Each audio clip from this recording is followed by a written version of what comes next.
Se a gente levar em consideração que estamos a 7 dias do primeiro turno, e que todas as pesquisas, as principais pesquisas, pelo menos as presenciais, né, que são, até se prove o contrário, são as mais confiáveis, mostram um quadro em que existe ali uma disputa mais acirrada entre Ricardo Nunes e Guilherme Boulos pela liderança nas intenções de voto, com o Pablo Marçal um pouco atrás, embora numa situação próxima ali de empate técnico.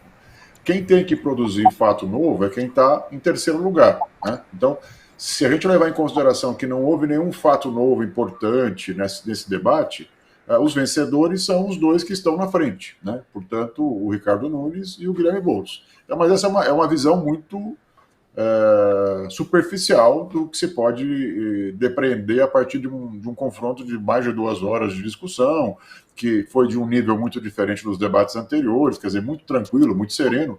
Para mim, já mostrou claramente que foi um debate de mais cálculo político de cada um dos candidatos, principalmente aqueles que têm chance ou querem chegar ao segundo turno. Cada um jogou um jogo muito específico ali e muito calculado para ganhar espaço nos campos em que estão sendo disputados os votos, né? Naquele mercado de votos à disposição que envolve os indecisos, né? Os eleitores do campo da esquerda, da direita. A gente, pela primeira vez, foi mais clara essa tentativa da Tabata Amaral, por exemplo, em fazer alguns questionamentos ao Guilherme Boulos, porque ela sabe que no fundo ela pode disputar voto nesse campo, mais no campo do centro para a esquerda. Ela falou muito de igreja, me surpreendeu, muito de religião, várias vezes tocou nesse assunto, né? Me surpreendeu até essa abordagem que ela fez para talvez questionar o Boulos sem que o Boulos pudesse contra-argumentar nesse campo aí da fé e da política, né? Mas me chamou a atenção isso, que foi um debate de muito cálculo, né? O Marçal tentando ali usar o Datena para fazer escada para criticar o Ricardo Nunes, que é uma coisa que no marketing político é um clássico, né, dos debates. Depois a Sila pode falar sobre isso, mas ele que critica tanto os marqueteiros, né, ele usou uma estratégia de marqueteiro no debate, que é usar um adversário ali para fazer escada para as suas intenções de criticar o prefeito. Ele fez isso 2 vezes com o Datena. Me chamou também a atenção o fato do Nunes repetir números, né, obras e realizações, mesmo quando não era perguntado. Me parece que também muito treinado para falar isso, para não entrar ali na pilha dos candidatos. E por fim, o Boulos me surpreendendo um pouco pela dificuldade dele engatar suas ideias, as suas propostas. Isso tem sido uma tônica nessa campanha, mas nesse debate, para mim, ficou muito claro ali o desconforto dele com as críticas e assim uma certa ironia, que eu acho que o eleitor não sei se está entendendo muito bem essas ironias do Boulos. Vamos ver na reta final agora, nessa última semana. Te desafiar a responder quem ganhou e quem perdeu esse debate da Record. Bom, Afonso, uma boa noite a todos, todas aqui. Se for para balada, eu acho que eu sou mais prejudicado, sou mais velhinho aqui, né? Dá para ver pelo rosto aqui. Mas veja só. Eu acho que me deu a impressão que todos foram muito conservadores, assim. Concordo com o Fábio, teve um cálculo político assim muito nítido. Por exemplo, a Tabata efetivamente falou muito de religião, além da história dela na periferia, de toda a história pessoal dela, né? E ela falou várias vezes de religião. Acontece o seguinte, é que o Boulos foi coordenador do MTST, que a grande maioria é evangélica. Os estudos que a gente tem justamente dos movimentos por luta por moradia de São Paulo, e MTST também, né, Povo em Ação, todos os 5 grandes grupos de luta por moradia de São Paulo, a grande maioria é evangélica. Ele podia ter respondido, mas você vê que ali era uma arapuca. E ele não entrou, porque se ele começa a falar muito do MTST, ele entra na história do Ricardo Nunes, que foi mais ofensivo com ele, mas também continuou falando das obras que ele desenvolveu. Então, foi tudo muito calculado. Só teve, para mim, 2 situações que eu fiquei um pouco...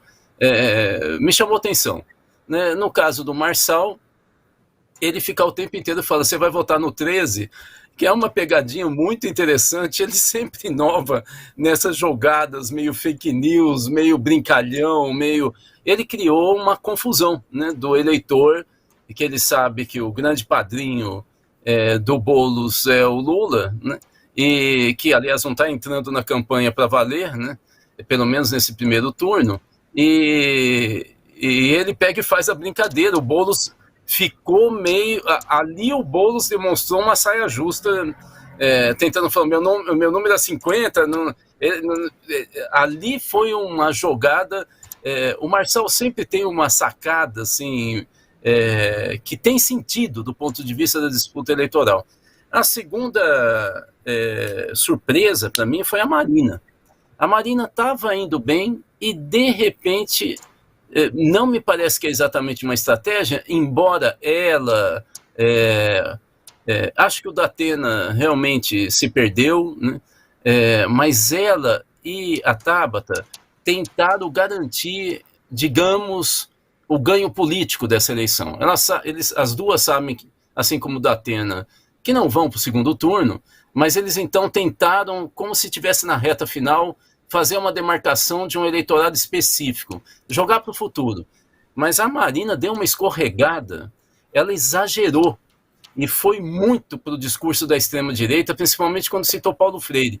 Ela falou um fake news, uma mentira, que é facílima de desconstruir quando ela fala de analfabetismo.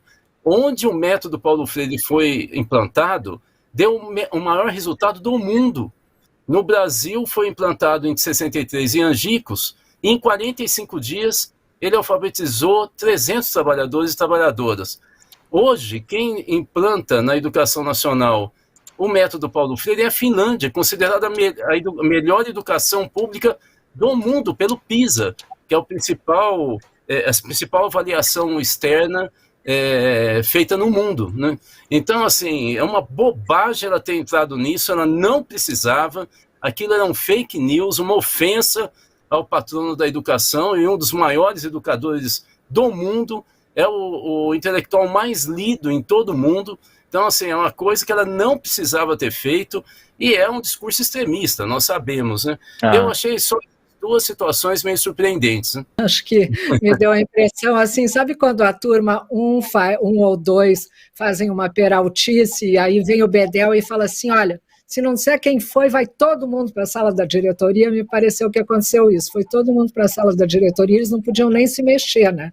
Dava um passo para frente, o mediador já dizia que era para ir para trás. Eu estou brincando com isso, mas para a gente relembrar, né, a que estado nós chegamos nessa eleição de São Paulo, em que os candidatos foram obrigados a passar por um detector de metal para entrar num debate, o nível de agressividade que chegou a essa eleição. E acho que isso teve como consequência ali, para mim, olhando para os candidatos, é que a maioria ali, eu não vou nem falar sobre propostas, porque tem alguns que realmente ficam numa enrolação, né? Quando você entra num debate mais propositivo, você vê perfeitamente quem estudou, quem se preparou, quem pensa alguma coisa, de quem está ali usando o tempo com palavras, né? Mas o que me chamou muito a atenção é a falta de empatia dos candidatos. A maior parte deles tem pouca empatia, mesmo contando história. É um clássico, né, do marketing político, você contar a história da Dona Maria, que eu encontrei lá na rua, que fez isso, fez aquilo, mas me pareceu muito sem empatia. Acho que o prefeito sofre muito disso, né, quando o Fábio fala dele desfilando números, né, e talvez exagerando um pouco em como está a cidade, então ele foi muito cobrado disso, especialmente pelo Boulos, né, de que, enfim, parece que está tudo perfeito, ele só recorreu à humildade ali nas considerações finais.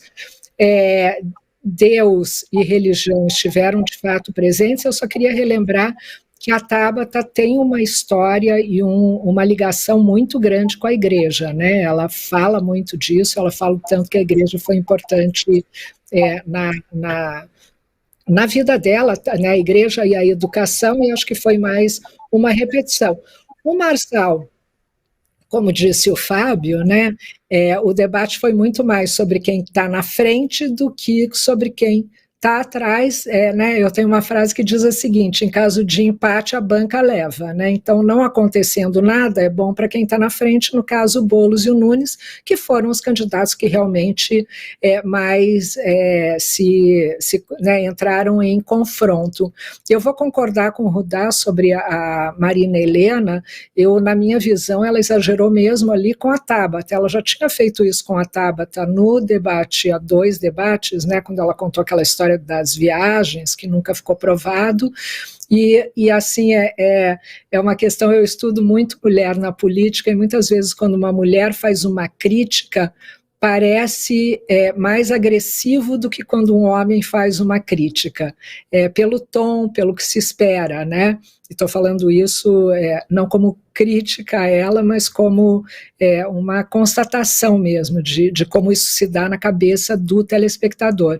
Então eu vi ali ela incorrendo nisso, exagerando quando ela falou que a Tabata copiou propostas, até porque assim, se a Tabata é conhecida como alguma coisa, como alguém muito estudiosa, né, que faz projetos lá como deputada. Então achei que isso foi e não me parece estratégico também, porque a Marina Helena não disputa voto com a Tabata. Então, nesse segundo ataque dela com a Tabata, não sei bem onde ela quer chegar. E o que mais mesmo me chamou a atenção daí no segundo pelotão foram as dobradinhas ali entre o Marçal e o Datena, né? Inesperadas dobradinhas entre Marçal e Datena, acho que deixaram a cadeirada para trás.